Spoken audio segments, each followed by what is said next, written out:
Hello, this is the second part of the kind of touring video you saw before with, each of the individual shots, but with this one, I'm going to go through and just look at each of the scans in Photoshop and just explain a little bit of the modification I did. So, starting with this first scan at the house, it's it's fine. Like, I don't see anything wrong with it. There's clouds on the right over here. You can see maybe it's a little bit overexposed. And that's what I was kind of trying to adjust with this curves here. It's just bringing it down a little bit, bringing down the darkness. It's just a standard little curve like that. I like the way that this contrasts the water around it. I thought these reeds were kind of, the highlight of this shot.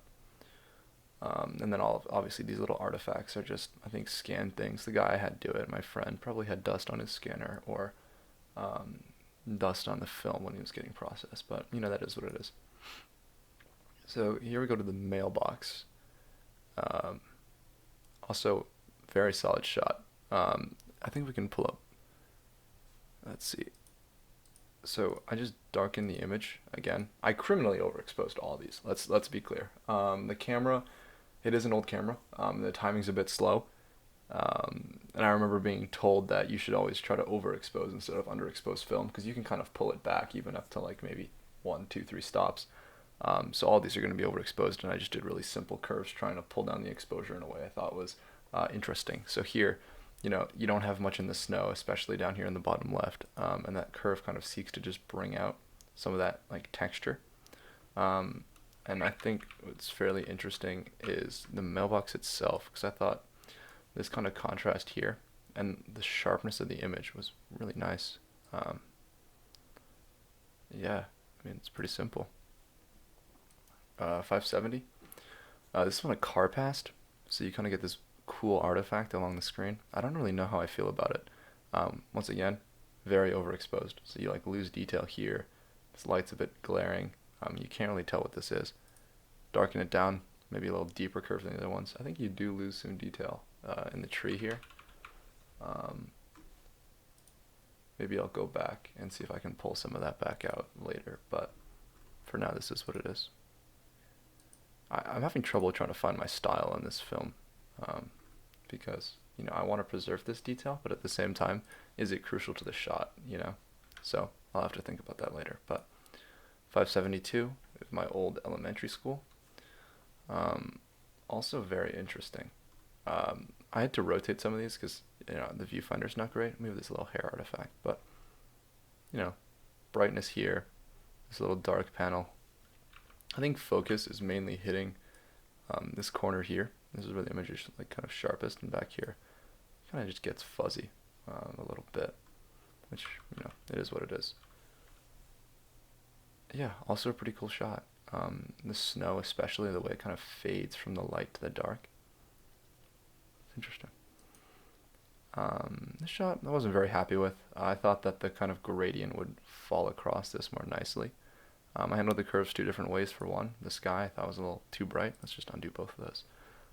This is the raw image, so I was especially displeased when I first saw it because I thought I just lost all detail on this wall that I was trying to capture. But once you apply a curve, you kind of pick back some of that gradient. Something interesting there. Yeah, so bringing down some of this texture, I mean, you still lose it back there.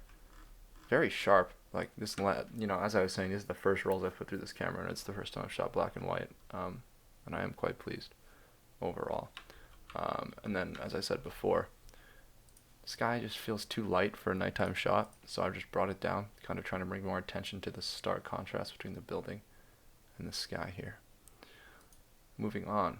This is an interesting one. I don't really know how to feel about this because it kind of reminds me of like, cover art. There's this one music video I like by a Korean artist where he's singing in like a London toll booth, and it kind of reminds me of this. It was also really bright at first, so you don't really have much texture down here. Like it's kind of just creamy kaput. Like, you can't see anything. It's just gross. Nothing really interesting here. It's just all blown out. So I really tried to bring it down. Here you can see my mask. I the way I did this. So this is just darkening the whole image. So if you imagine the black is where I wanted it to stay lighter. So I kind of wanted to bring up some of the detail in the reflection here. And I didn't want these poles getting too dark, because when you get dark you kind of lose this like blurring effect, how the light is kind of soft across it and fades, and when you make it dark it kind of just starkens the whole thing, and it doesn't feel as smooth, it feels kind of harsh. So that was the decision between marking those two out, and I kind of just ignored these ones because they're not like central to the image. Moving on, wasn't really thrilled with this one. Yeah, not much to say. It just wasn't great. Missed focus. I think maybe had a little bit of jitter, but the whole thing is just comes out blurry. And I'm really overall not a fan. Like, there's no detail here. Like these look like straight lines. These are supposed to be like little bumps, and you just don't get that. Like not even at all. The door open. Maybe that's a little cool. And once again, like just overexposed. So the curve just kind of brings it down. 580, once again I missed focus, not really interesting. I wanted to kind of hit the Coke machine and the Pepsi machine, and it's just a blurry mess, so it's kind of just garbage. It's unfortunate, but it is what it is. Yeah, I mean, I don't know what else to say. I'll show you the before and the after. You do kind of lose the trees, but I don't think that was the focus of the composition, so I don't really mind, right? Like, there is a lot of like focus on keeping detail in landscapes, but if it doesn't contribute to the part of the landscape you're trying to communicate, then what's the point? And I guess this whole frame is kind of garbage because I just completely misfocused here, which is, sucks, but it is what it is. This is one of the nicer shots off the roll. So I'll show it to you raw first. This is one I was kind of excited to take, and when I saw the film scan, I was a little disappointed. Just off rip here, because it just felt too bright. I really wanted to get like this soft gradient across this. Like, obviously the light's super harsh, but I wanted to kind of see like a smoothness to it. So bring down the whole image, kind of brings out the texture of the sign. And I wanted to leave some of this pull up here bright, which is why I have the mask just a little bit, retaining a little bit of the detail up there. And then this curve, I'll show you this one. So I masking out these and the poles and the sign, because I want this to retain some detail. So just darkening it a little bit more, and you are kind of pulling out the texture of the sign. Like these bolts, like the detail around the bolts really comes out when you do that. And I really like the fact that the numbers come out better. Now the sign, little artifact here. Yeah, it's just slightly darker, and I also brought down the highlights off the pole, because I don't think, like, you have to match the composition, right? So, and I think I might have even gone too harsh on the darkening here, because you have a really bright light source, so it doesn't really make sense that this would also be dark. You'd want this to kind of reflect that brightness, which I thought like this bit here was doing a little too much. And I guess this might make a little more sense, but I don't know. I prefer it being darker, especially here. Maybe I lighten this but keep it this dark because it kind of has that detail. But then again, that wouldn't be consistent with one another. So I think I keep it how it is. 584, another interesting one. I was just trying to do like a pretty simple landscape across the bridge. So that's what I was focused on. And then a train passed. Don't ask me how I didn't notice, but I didn't notice until it was literally storming past me. So good job, X. Darken the whole image, and then I think I just wanted to retain some detail in these signs back here. So yeah, pretty straightforward. What was this one? Yeah, keeping the shadow dark, giving some more detail to the sign. And this one was, I think these got too dark, and I wanted to retain some of this, so I masked those out. I think it's interesting. I don't know what the train contributes, what these lines contribute, literally at all. But, they're there, for better or for worse. Moving on. Another interesting one. I think it's at the same location as what was it? This one. I think they're in the same place. just like tilted over. I mean, the numbers are the same, so I'd assume so. I really am pretty aggressive on darkening this image. Like, I think this one had the harshest curve. Let me see. Yeah, it really brings down the darks to just black. But then again, this was probably the most overexposed shot, so it kind of makes sense. Like, no detail here. There's none at all. And I think this first curve just darkens the whole image, and I think this one, yeah, brings down this as well. So you kind of lose. Like, I wish that this little bit that said Stanford here was a little clearer. You know, whatever. It's not essential to the composition, as one might say. Yeah, and that just brings some of the detail. I might have gone too aggressive on this shadow here, honestly. Who knows? But yeah, darkening this, I thought it just made it more consistent with back here, because if you see, it's kind of light just all the way down. And then I liked it a little bit darker. I thought it just matched the tone. Perhaps this gets a little too dark and you kind of lose some of this brightness, but fairly happy with this one.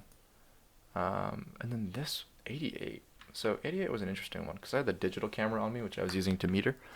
And I shot this both on digital and on the film. So let me actually find the digital file, just comparing the two images. So this one, shot on digital on my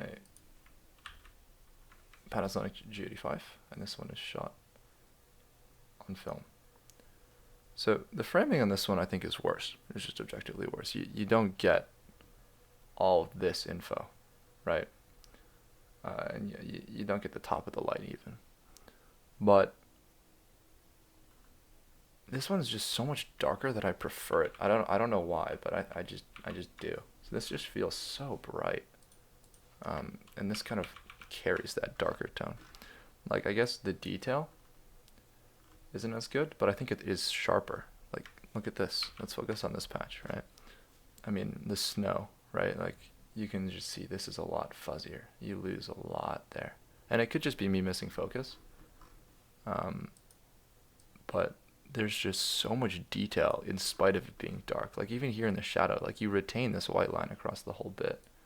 And then here it's just like I don't even know what I'm looking for here. Maybe this? I guess that is also bright, but who knows? Yeah, I guess tell me what you guys think, because they are fairly different, really different if you ask me. Especially in the way they render the light. Like, here you have like the striations, right? You have like each individual ray, and then here you just have like a blast. It almost reminds me of like astigmatism when you're driving at night and it's like all crunchy, you know. But this is it's very different, and this isn't edited at all. So I'd be curious to see like what detail I could bring out in this, but I haven't tried. Whereas on this photo, I have tried a little bit. So you can see the original photo was once again criminally overexposed. So, you know, bring it down the exposure just a really small smidge, and then just do like another standard brightness curve. And I think you are like, I can't tell what I think, you know, because the resolution here is bigger.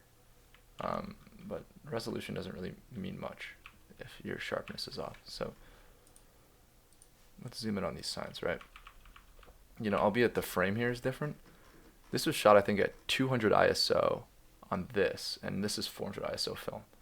So, you know, the sharpness here versus the sharpness there, I prefer the digital, but the film performs admirably. And, you know, I don't know the res at which this is being scanned, but like, this just feels nicer to me. You know, you don't get as much as like the film grain, which I guess has a little bit less character if that's what you're into. But who knows? It's interesting. I think film shines more so in compositions like this, where you really want like the grittiness of it, like in the sign, right? Like I'll show you what I'm talking about. Like this kind of fuzziness, that isn't natural, right? That's a filmic quality is what you'd call it. But here, that's all right. I have no clue where it went, but yeah. I mean, I guess those are my thoughts.